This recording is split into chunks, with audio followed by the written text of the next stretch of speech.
Hello അധികാരി, ഇന്നത്തെ വാർത്ത നിങ്ങൾക്ക് എല്ലാവർക്കും വളരെ പ്രധാനമാണ്.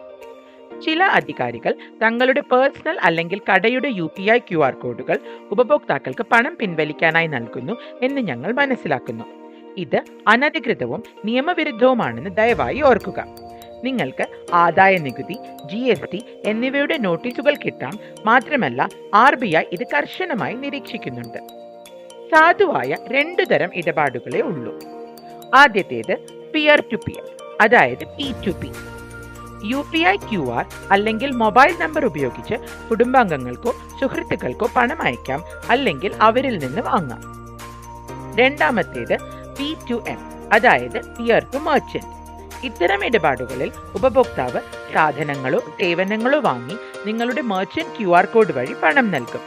നിങ്ങളുടെ QR കോഡ് വഴി പണം പിൻവലിക്കൽ അനുവദിച്ചിട്ടില്ല. ഇത് നിയമപരമായ നോട്ടീസുകൾ, നികുതി ബാധ്യതകൾ, കർശനമായ നടപടി എന്നിവയിലേക്ക് നയിച്ചേക്കാം.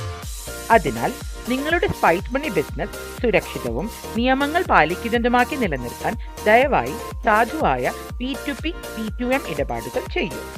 പിന്നെ മറ്റൊരു നല്ല വാർത്തയുമുണ്ട്. ഈ പ്രശ്നത്തിന് ശരിയായ പരിഹാരം നൽകാൻ സ്പൈസ് മണി ഉടൻ തന്നെ ഒരു വെബ് സർവീസ് കൊണ്ടുവരുന്നുണ്ട്. നന്ദി.